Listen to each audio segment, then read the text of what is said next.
So when we got in the thing and we started going into the water, he called for me again. And as we go into him, I said, I'm not gonna take my eyes off of him. All of a sudden, I saw his head go down. It's like my whole thought process and everything shut off. He moved and we trying to talk to him, and his dad wouldn't let us talk to him, and we called, and he tapped me on the phone. I'm like, well, when we gonna be able to see him? He said, well, it'll be a year before you ever see him again. He went in the hospital, and he went 11 and a half years, and he was paralyzed on one side. The doctor that did find him she said, Miss Mosley, she said, I think you should wait. Remember him how he was, but it was too late because I had already seen it. Going on, it's like I'm starting to really feel the pain of the loss. For me, it's fresh because I lost my dad in 19, and then 2 weeks later, I had lost my grandmother. And then all the while, during that time too, I'm like, I'm gonna get the call for Azariah. What grieved me the most outside of him passing was watching my children struggle and the things that they went through because they didn't understand what God was doing. I had to get it together as a mother, and I lived with a fear of at any moment that, I could lose another one of my kids, and I'm not gonna make it through that one this time. I was fearful, and I went on this journey of. You're now watching Journeying with God. Today we're sitting with Kitty Mosley and Fiandrea Brown, both sharing their stories on how they tragically lost their sons. They talked about the pain and the loss that they both experienced, but also talked about the goodness of God and how He brought them through, and sharing the hope to other mothers that may have lost their kids. Let's tap in. Hello, everyone. My name is Kitty Mosley. I am Johnny Mosley Jr.'s mom. Today, he would have been 30 years old. Hi, everyone. My name is Fiandrea Brown, and my son is Azariah Sotolet, and December of this year, he'll be making 27. My son passed away at a school field trip at East Lake State Park, and it was his first or second week home from college, and he wanted to come on the field trip because I was gonna go to work. But when I got ready to go to work, I felt this nudging of I needed to be at that field trip. So I called my boss at the last minute, and I shared with her that I needed to be at that field trip, because my children were there, and my boss let me off. So we went to the park, we made it there. All of us got out and we prayed in a circle. And it was a decision of him wanting to get into the water. And he told me no. So I was like, okay, well, maybe the water was too cold or whatever. So we got out of the van and we decided to go and get fishing poles and canoes for the children. And by the time we made it around to the activity center where you get all the stuff from, I noticed that there were kids playing in the water already, and we had just got there. And I was still getting fishing poles, and me and two other ladies. And all of a sudden, I heard like this quietness come, and then I looked outside, and when I looked outside, I saw him in the water. I saw him in the water, and in my head I said, I thought he wasn't gonna swim or whatever. So I turned around and I looked, and it was him and another person in the water. And by the time we got out of the activity center in the back where we was gonna get the canoe, cross the lake, and go to the children where they were waiting on us, then all of a sudden, it's like everybody was out of the water. And I'm looking, and it took a moment for me to realize that something was wrong.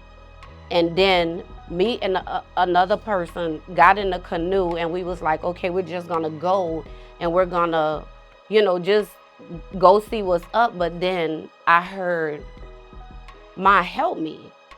And when I heard that, it's like everything in me balled up in a knot because I knew this wasn't gonna turn out right. It's like in my spirit, I knew it wasn't gonna turn out right. So when we got in the thing and we started going into the water, he called for me again. And as we go into him, I said, I'm not gonna take my eyes off of him. I'm not gonna take my eyes off of him. And then all of a sudden, I saw his head go down. It's like my whole thought process and everything shut off. And when it shut off, what I did hear coming through was everybody that was on the other side praying in the spirit, and it was oozing over the water like butter. Like it was something out of the heavens that was actually taking place. And right before he went underwater, I heard the Lord tell me, tell him you love him. And it was behind me, but it was so loud because everything else was quiet. And I didn't say it because I knew what was taking place. I felt it in my soul that this was it. So I didn't want to, in my thought life, I didn't want to acknowledge that this was really happening. So I held it in, and as he started to submerge, I watched it all the way to his fingertips.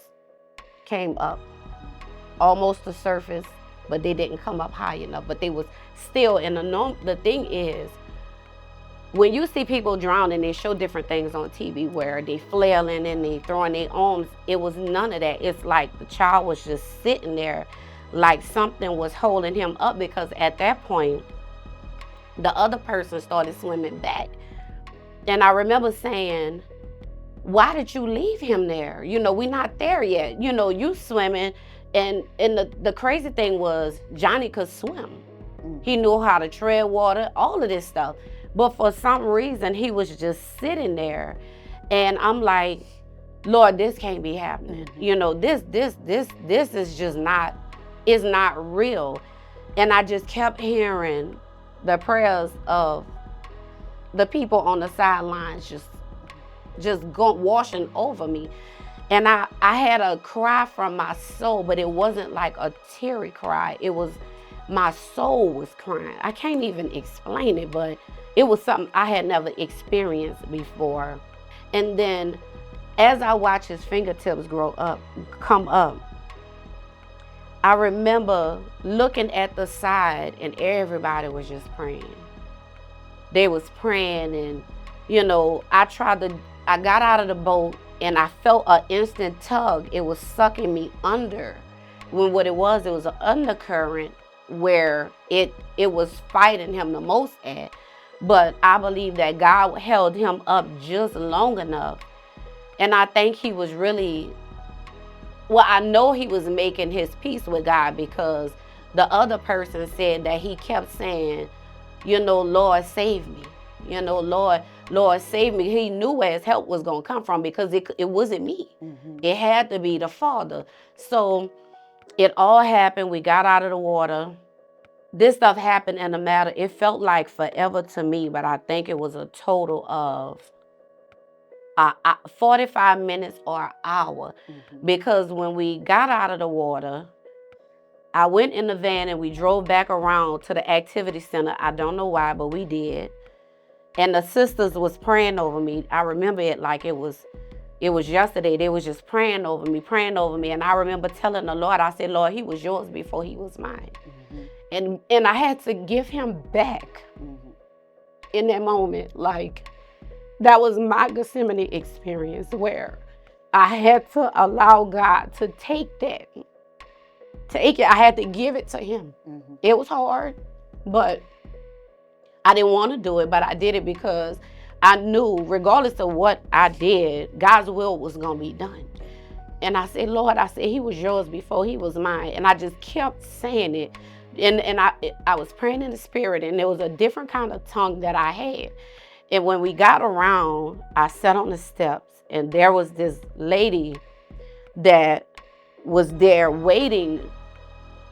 But to backtrack, when we was looking for him, her husband was on a kayak on the side, And he came over and he kept diving deep. And he kept coming up saying, I can't see him. And it was because there was an undercurrent there, what we learned later, that sucked him further down. But the miracle even in it too was he didn't go past a certain point where he got in a big part of the river, where the downstream was flowing in another direction, long ways, because where we were, it was swirling, but it was still staying put. If he'd have went down any further, we wouldn't have found him in the amount of time that we did, even though it was still too late. But and watching him as the lady cuddled me, and I really believe she was an angel from heaven, because the comfort I felt as I kept telling the Lord, he was yours before he was mine. Lord, your will be done. I watched them, and I watched TV enough to know when they're trying to pull somebody up in a body bag, they do this flapping of the water with their hands to let the signal the boat people to, okay, he's here. And when I saw them, I told the lady, I said, they found my son. When I saw that, they pulled 2 boats up because they tried to protect me from seeing it, which I didn't see it, thank God. But they had done pull him up, and it took 3 divers to find him. The first 2 couldn't. They called one that lived in the area, and he went right there within a matter of 5 minutes and went found him. And when they pulled the boats, they was putting him in a body bag to where when they got to the side on dry ground, he would already be in there. So I turned my head because I didn't want to watch them drag him out in the body bag. And by the time I turned back around, he was on the ground, and he was so blue. He was a grayish blue. It was something I had never seen in real life. And I got up and I went to go, and I wanted to see up close. And the diver that did find him said, she said, Miss Mosley, she said, I think you should wait. I think you should wait and remember him how he was, but it was too late because I had already seen it. But I wanted to touch him, lay on him. And I knew it was over because I knew it. It's something in me. I knew it. And when I started walking, and he said that, I turned around and I waited, and I went on ahead, and I sat back on the steps, and I was just trying to just assess everything, because I felt like I was living in a dream, like this really wasn't real.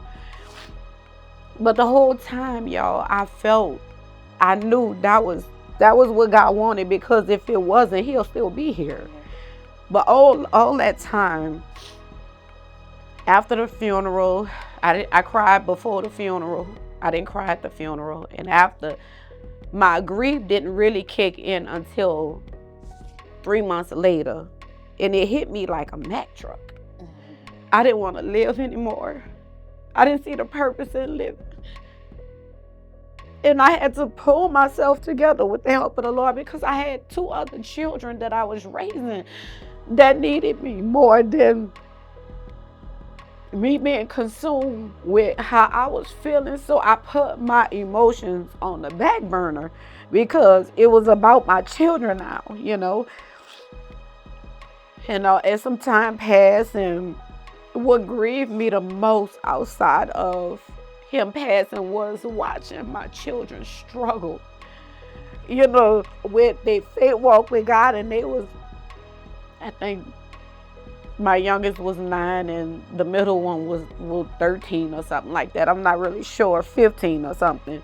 And that was the hardest part of my journey in this, was watching my children suffer and the things that they went through, because they didn't understand what God was doing, So I had to get it together as a mother. And I was trying to seek through scripture, hearing the word, and reading books on, how to deal with grief, and nothing was clicking because I was dead on the inside because of the pain. I couldn't process it.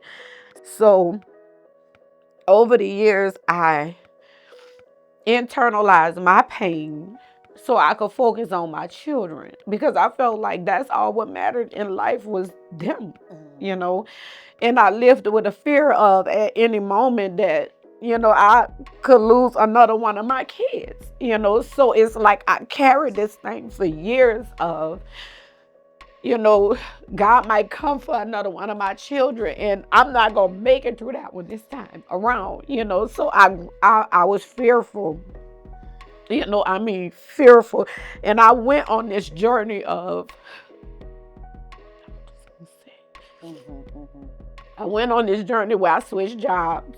I stopped working where I normally work. And I knew where I started working, I wasn't supposed to be there, but that was me not understanding and trying to figure stuff out while other stuff was taking place at the same time. And what I did was, in those hotel rooms that I would clean, they would leave like whole wine bottles. And I worked there for a couple of months, and it's like it didn't bother me. It just was something new. I'm like, okay, I'm gonna be all right. And what it was, because I closed myself off again, the drinking started coming back. And I would distance myself from the ministry. I wouldn't come, and I wouldn't do anything but come every now and then if I felt like it, because I was angry with God, because nothing made sense to me, And the struggling with the drinking stayed for like 2 years, and I hid it from my husband and my children and my family and friends. I didn't say nothing because I was ashamed because of what I was doing that I hadn't done in over 20 years. I went back on God because I didn't understand it. I know he did it for a reason. I know he showed me that it was his will, but that didn't work. That wasn't enough for me. That wasn't enough.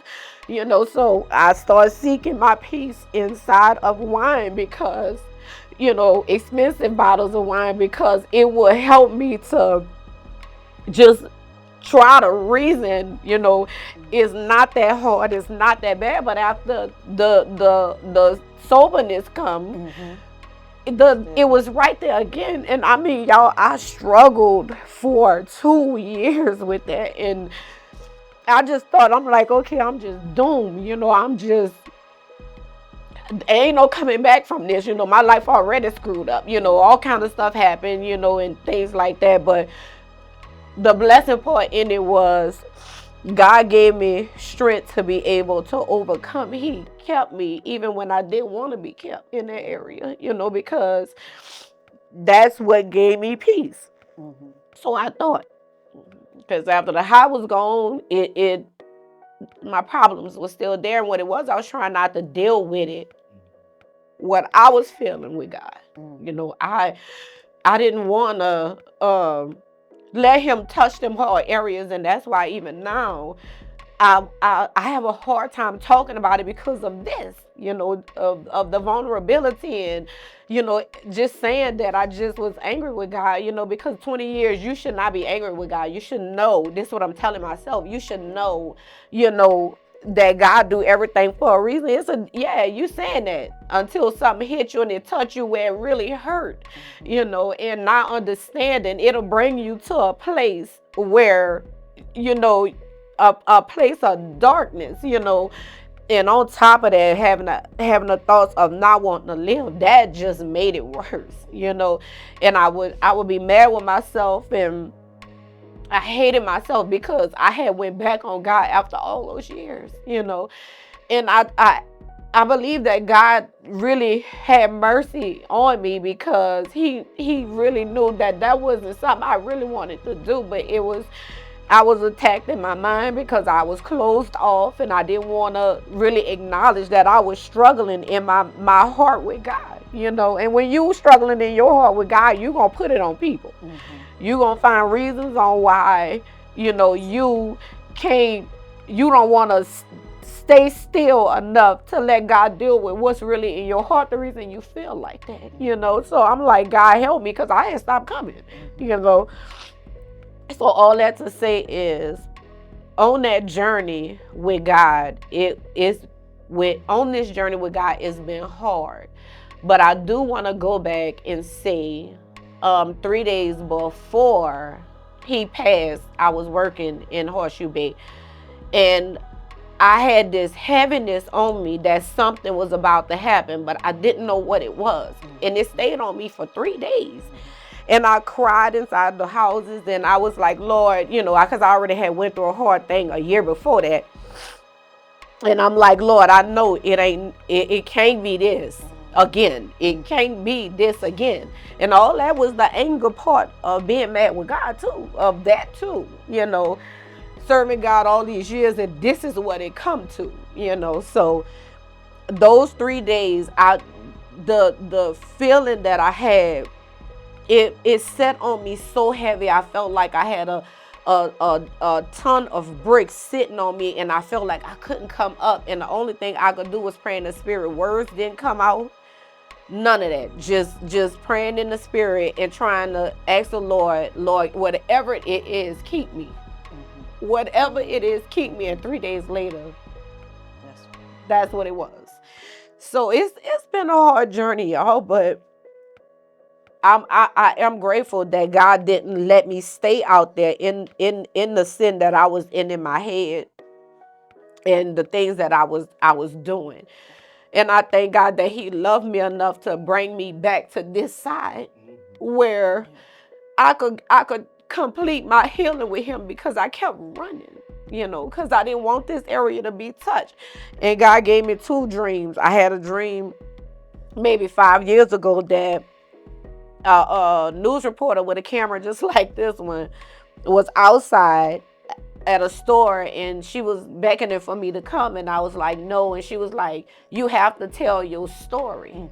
You know. And in the dream I told her, I ain't telling nothing, you know, because I didn't want to talk about it. So, and then maybe a month ago, I had a dream that I sat down and I agreed to do it, and I had followed through with doing it.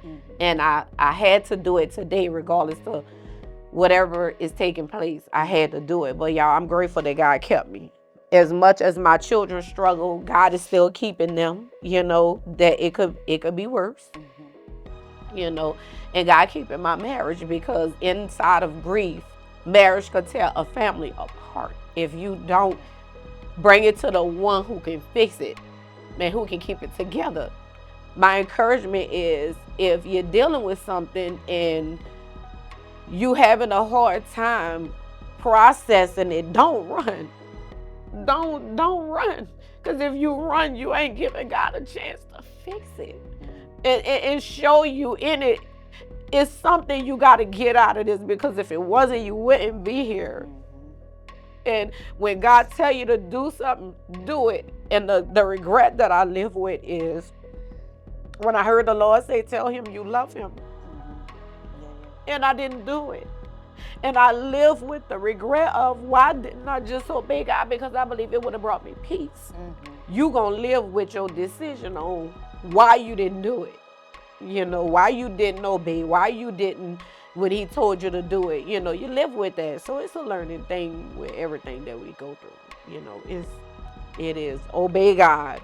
And if you can the first time, to where you ain't gotta have all the emotional baggage that come with it, because you didn't do what you were supposed to do when he told you to do it, and when he told you to do it.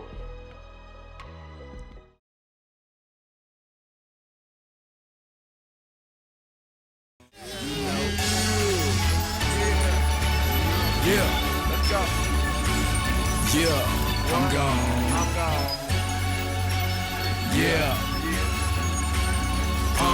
Jesus Christ coming back in the blink of an eye. Ain't gonna be too long till we flying in the sky. Say I'm gone, I'm gone, I'm gone, I'm gone, I'm gone, I'm gone. I'm gone, I'm gone. Jesus Christ coming back in the blink of an eye. Ain't gonna be too long till we flying in the sky. Say I'm gone, I'm gone, I'm gone, I'm gone, I'm gone, I'm gone. I'm gone, I'm gone. I was living in the basement, mentally, not physically. Had to break me down, regurgitating the sin in me, trying to get him released. But Satan trying to get into me. The devil is a beast, he ain't as weak as he appear to be.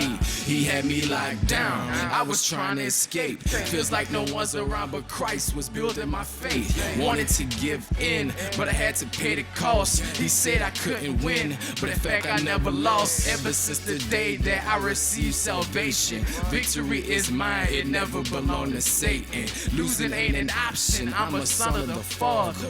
I'm trend-setting, ain't trying to be Wayne Carter or Drizzy Drake, but I will be taken care of. My Father's business, so I ain't going nowhere. See, I'm trying to endure these trials and temptations, cause I ain't trying to be here through tribulation. Jesus Christ coming back in the blink of an eye. Ain't gonna be too long till we flying in the sky. Say I'm gone, I'm gone, I'm gone, I'm gone, I'm gone, I'm gone, I'm gone, I'm gone. Jesus Christ coming back in the blink of an eye. Ain't gonna be too long till we flying in the sky. Say I'm gone, I'm gone, I'm gone, I'm gone, I'm gone, I'm gone, I'm gone, I'm gone.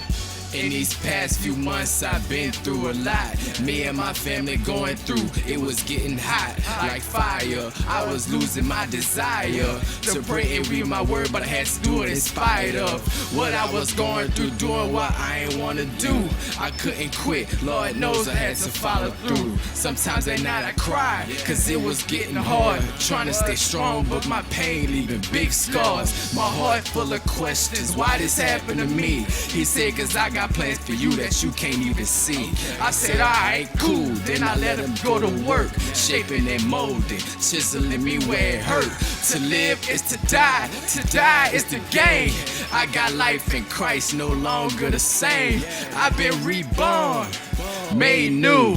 Lord, I thank you for making me like you. Jesus Christ coming back in the blink of an eye. Ain't gonna be too long till we flying in the sky. Say I'm gone, I'm gone, I'm gone, I'm gone, I'm gone, I'm gone, I'm gone, I'm gone. Jesus Christ coming back in the blink of an eye. Ain't gonna be too long till we flying in the sky. Say I'm gone, I'm gone, I'm gone, I'm gone, I'm gone, I'm gone. Hey, this what it's gonna be like. No more dying, no more crying, no more thieving, no more lying. Too many rubies, too many diamonds, streets of gold that lead straight to your highness. No more dying, no more crying, no more thieving, no more lying. Too many rubies, too many diamonds, streets of gold that lead straight to your highness. Jesus Christ, the one who gave me life. I was living wrong, but then he made me right. I was walking blind, but then he gave me sight. I was in the dark, but then he showed me light. I got that bloodstained banner, and I hold it high. I'm going past the limit, the one they call the sky. Spread your wings, young eagles, we about to take flight. Next generation, reaching new heights.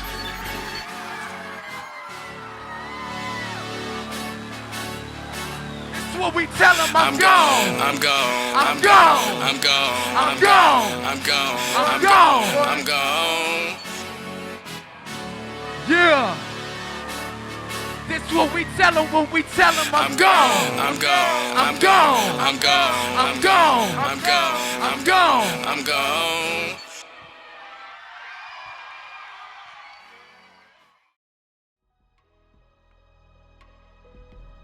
And I'm living it, back with you, and remembering that day and how it's like the silence. And you know what I'm saying? I remember being out there, and it was just like God just had me just to focus in on, looking at you in that moment. And all I could say was, it was a painful thing, but I was like, I'm so glad she's here. Because I just don't know how we was gonna explain this to her. And, I was like, I don't know how we're gonna explain this to her. I had to be there. Yeah, but it was like, I mean, just like you said with that day, you know, it was like a dream for me because I've been knowing, you know, y'all for a long time. You know, and I have pictures when it was big, you know, small and everything. And, you know, for me, it was like I was feeling all of it too, you know, so not knowing, you know, that I would experience the same. You know what I'm saying? And it was like, I mean, even with Azariah, it was like I said before, I lost him twice. You know, we came out here after Katrina, and you know, I got married probably a couple of months after, and he wanted to go live with his dad. When he was 12, and I went down there to, you know, do the visit. I think that was 2000. I don't even know. I was trying to think, maybe 10. No, because I moved in my house in 11. Yeah, so that was 2010. And we went, and I brought them for the summer to go see him. And by my dad's house, which he's deceased now, he passed in 2019. And we on the porch, and he like, I want to go with my dad. I want to go with my dad. He down there. And I mean, that thing was tearing me to pieces. You know what I'm saying? I got my biological dad on the porch, standing there. I think my husband was there. And then my stepdad was on the phone. And all of them saying, let him go. So I had to let him go. And that, you know, broke me to pieces. You know, and then, you know, with his sisters, that was hard. And it was, you know, because it was always a back and forth kind of thing. So he moved, and we trying to talk to him, and his dad wouldn't let us talk to him, and we called, and he told me on the phone, you know, I'm like, well, when we gonna be able to see him? He said, well, it'll be a year before you ever see him again. And oh my God, that tore me up. And his older sister, that made her so bitter. You know, I think they were, probably 12. Well, if he was 12, she was like 13, and the youngest was probably about 10 something. It was exactly a year later when I got a call that he was in the ICU because he had got a brain bleed. They just was like, they was at a Halloween, like a Hallelujah Fest at church, and he started seizing, and you know, and he was throwing up, and you know, just talking about his hair hurt, and he went in the hospital, and from that time on, he went 11 and a half years, and he was paralyzed on one side. And, you know, he had the brain bleed, but they said they went in, but they couldn't go in and do the surgery, because if they would have went in at the time when he first had it, he would have died. So he had function, he couldn't walk or nothing anymore. You know, the speech was, you know, gone. It just, everything that comes with the brain not functioning. So May of 22, they called me again. My nephew had just graduated that Sunday, and I was like, I need to call Azariah so he could, you know, see my nephew, you know, tell him, you know, congratulations. It just like, I just couldn't get it. And, you know, I just kept saying it. Oh, I gotta call him so he could talk to him, you know. And that was Sunday. That following Wednesday, I got a call. You know, you get that call, you be like, this ain't just a call. You know, and he called, and he was like, Azariah back in the hospital. And I was like, oh my God. You know, this can't be. And they like FaceTiming me, letting me see him. And I mean, I'm like, he look gone.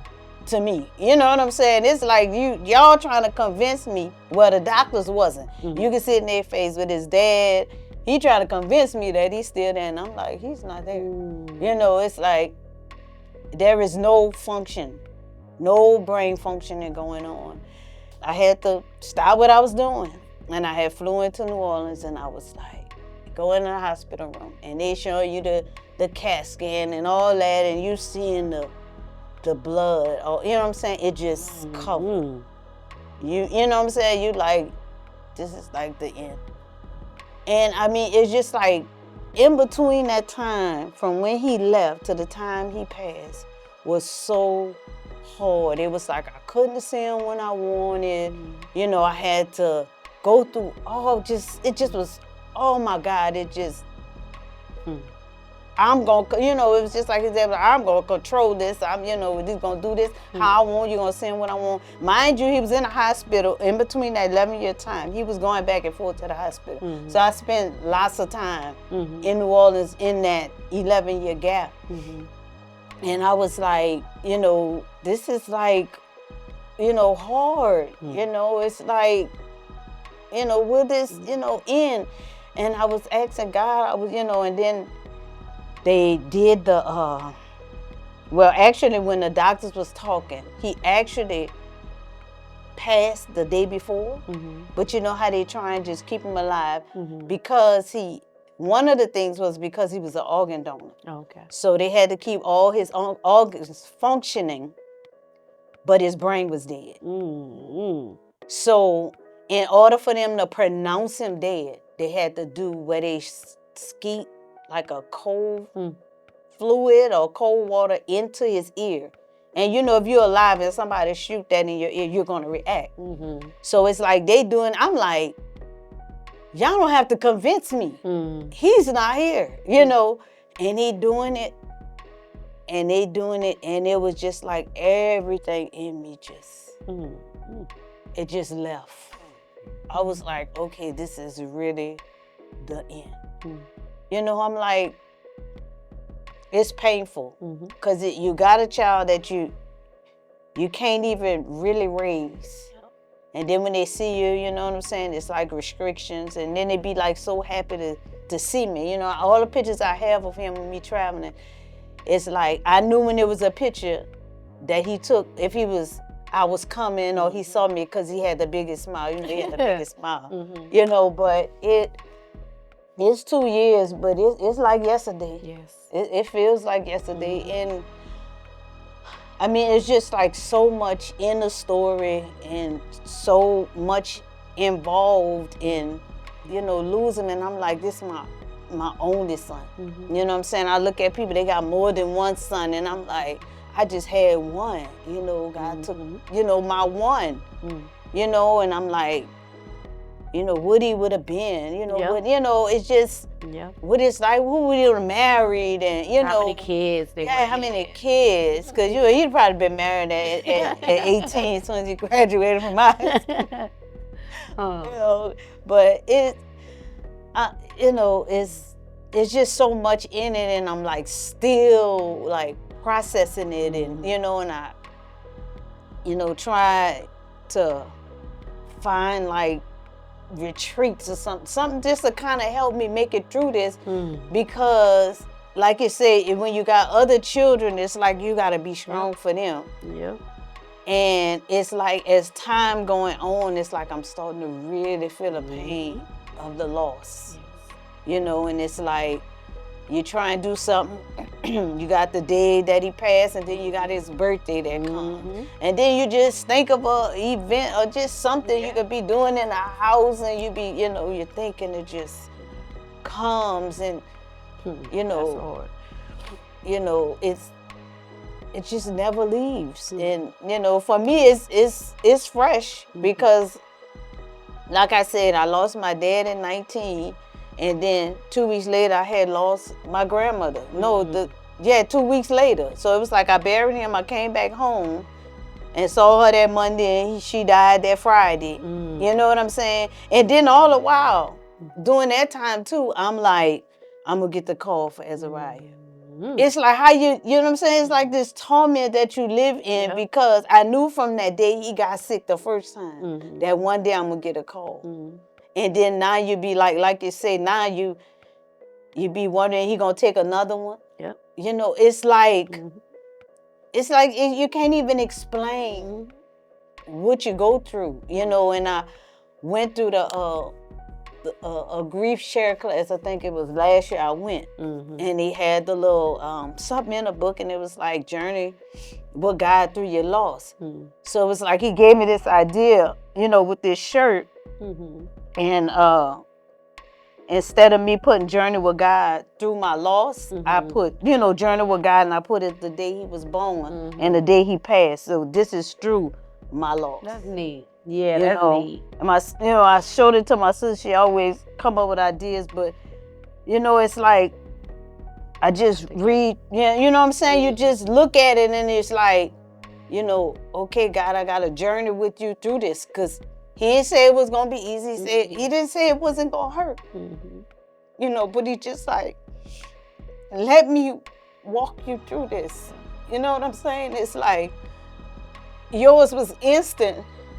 Mine was like it was prolonged. I mean, a pain just prolonged, and it's like, and then when that day came, you're like, this can't be real, And it's like I said, with pictures, I put pictures up there. Man, I made a thing with like his pictures from the program and all that stuff like that. And they got and they got like collages of pictures of him doing everything. Stuff, and with, that's my thing with pictures. If y'all come, people come by my house, you see I have pictures, and it be older pictures, because it's those moments, those happy moments that help my memory, that helps my healing. You know what I'm saying? For some people, they might couldn't take coming to my house, because they'd be like, girl, you got too many pictures of him. It's like, I have to keep, what I remember.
with y'all passing, with your son's passing, and both of y'all still having kids, how do you think this experience that y'all went through and gone through have helped you to be better moms to the other kids? You know, what is something that maybe you didn't do when your sons was alive that you try to focus on doing with your kids now? Mine was hugging, physical touch. Like, I would hug them, but because of the things that I went through as a child, I keep a barrier up that when you hug a male, you stay so far, you know, where you don't embrace them. And that's how I was with my kids. I wouldn't like let them lay their head right here because of the way that I felt, you know, because that was unresolved issues that had taken place or whatever. But when he passed, the Lord had me to where I was literally like embracing my boys with everything I had, because I felt like it could be one of them again at any given moment. And I didn't want to miss that moment of loving them through my touching, my hugs, and my kiss on the forehead or the cheek. Like, okay, I'm here, you know, don't ever forget it, you know. And I feel, and be a part of everything that concerns them, whether if it's a mistake that they done made or whatever, loving them through that and not just throwing them away because they did it wrong or they made a mistake, or some instances they deliberately do stuff. But to love them right for where they are, and that's gonna show them, you know, hey, they're here. You know, and it's okay, meaning it allowed them to express themselves on where they are emotionally, with grief, with disappointment, with anger and trials and everything that they go through. That's what stuck out to me. By me having girls are different. But I remember from when, you know, they were small, it was just like we were a community, because you had more separation time. Me being separated didn't mean being divorced. And so they will always, even him, they will always show me more affection. You know, so it was like God always used them to give me the comfort, you know, that I needed during that time. And then, you know, as when I went through the loss with Azariah, it's like by them being affectionate like they are, it's like they overwhelm me. You know what I'm saying? And it's like I can't, you know what I'm saying? I went through traumas or whatever, but I've always would show love and stuff like that. But I found out through the different tragedies I went through, it caused me to, you know, withdraw my affection. Yeah. And God actually used them to help me. I mean, they still hug and you know, like smother me now. You know, call you all the time. Girls, they call you all the time. They won't talk, and it's Boys like don't do that. Yeah, undivided attention. So it's like it helps me to be more attentive. You know what I'm saying? Because I am more nonchalant. But it has helped me to pay attention to what is important to them. That's right. Yeah. You know what I'm saying? Because you be like caught up in how you feel. You know, what I feel is right. But it has helped me to consider the things that I think be nothing, you know, to just because it's important to them. Even though they're adults, they 20-something, 27 to 24, making 28 and 25. Yeah. You know, so we both got young adults. But it's just different, you know what I'm saying? To even to be able to have a relationship with them. Yes. Because, you know, through this, you know, I could have lost the relationship with them, you know, even in the midst of the hurt, and just kind of encourage them more to get the help that they need. And I seek counseling for myself. So that encourages them to get help for themselves, to not think, you know what I'm saying, that you're not too good or whatever to get help. You know what I'm saying? You hurting too, you know, for whatever reason, you know. So they encourage me, and it helps me to be more attentive to them and not to play what they might be going through or just them wanting to just be them as light, you know, and just to show them that I'm broken and I lean on God for strength. So I had this thing where I always told my boys, you know, the one thing, when I die, I always tell them, when I die, what y'all gonna say about me? I know, right? You know, and they was like, what you mean? They was a little younger then. And I said, I want y'all to always, if I die, I want you to always remember that mama never gave up. Yeah. Mama never gave up. And even now, when I went through the trial of, you know, just going back on God in a lot of areas and stuff, it used to bother me that I was not living for them to say, oh, she never gave up. You know, I wasn't, I wasn't there anymore, you know, but when God restored me, it's like, I want them to say, you know, mama never gave up, you know, she hung in there, she stuck it out, or whatever she go through, she's not a quitter, you know, so that's one thing that I'm working on. In the midst of all that, what has the healing looked like? What does that process look like for y'all? Hard, but rewarding when you know that it was God and it wasn't like a stupid act of, say, violence or something, because the person living a certain way or that brings up on that. That's why I say it's like a hard, but okay, you know, but it's still, you working through it every day, you know. I can't keep pictures up. I can't look at videos. I can't always sit down and talk about, because at times, but sometimes I can. It's up and down thing, you know, because it's ever changing, you know. Well, I don't know.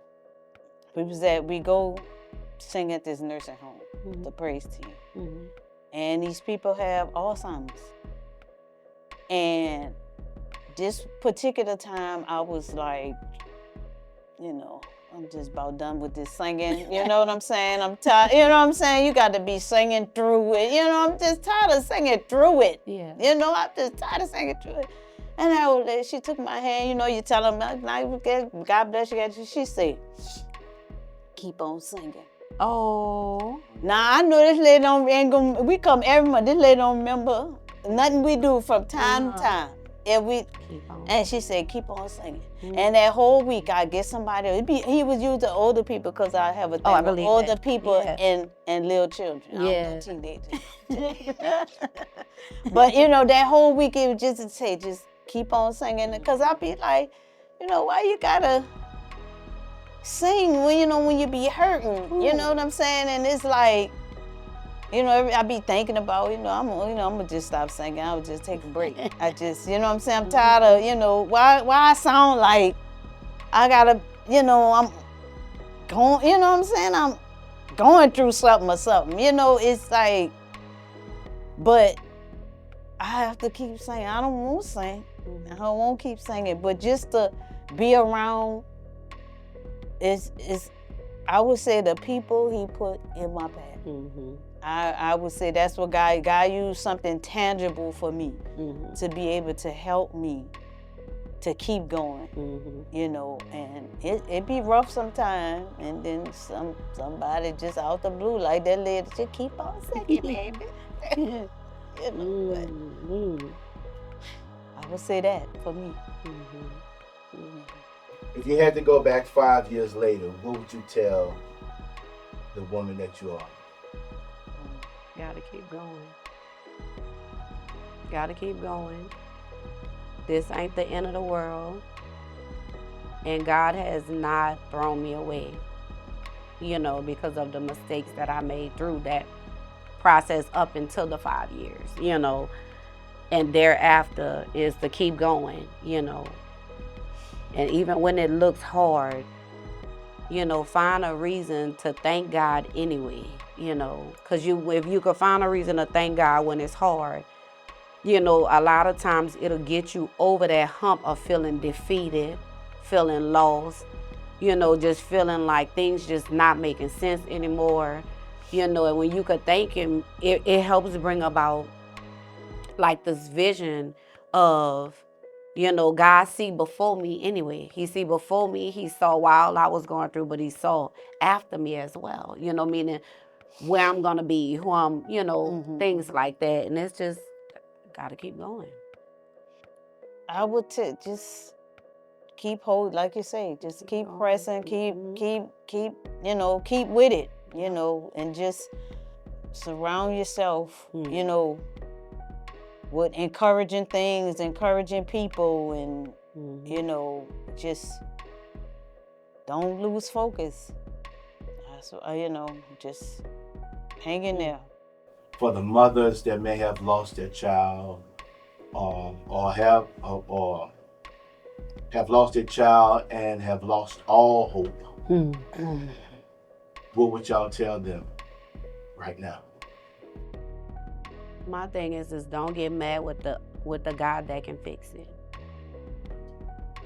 Don't get bitter with God and He the only one that can fix it, because, you know, everything that we go through, you know, He's not surprised by it, you know, and we just be surprised by it. And find ways through songs of encouragement, through scriptures, through quotes, through doing activities, getting you a good book that help you to understand that what you're feeling, you're not alone, you know, and take the time to settle yourself down, you know, to where you can actually feel the love of God surrounding you, because pain can scratch that. Everything that she said. And I would say, don't curse that desert experience. Jesus. Don't curse it. You know what I'm saying? Embrace it. It's hard, you know what I'm saying? It's easier to say than to do. That's right. But it comes out better when we embrace, you know what I'm saying, that pain. Because, I mean, I'm feeling it now, and I'm just, I'm going to take my hand and I'm going to embrace this pain. You know what I'm saying? And the gratefulness. I mean, I will have tears just a-falling. You know what I'm saying? Because I feel, you know what I'm saying, you'll feel like there is no hope. Yeah. But God said we could grieve with hope. That's we right. could grieve That's with right. hope. Yep. You know what I'm saying? I'm hurting and I got tears drowning. Yes. But I got somebody carrying me through, like the little footprint thing. Oh, you yeah. know, carrying you through the sand. You got them tears dropping down. You know what I'm saying? You're going to hurt, but know that you're not alone. That's right. Well, thank y'all ladies for y'all courage and y'all testimony. That's a wrap. Amen. We did. Amen. Yeah.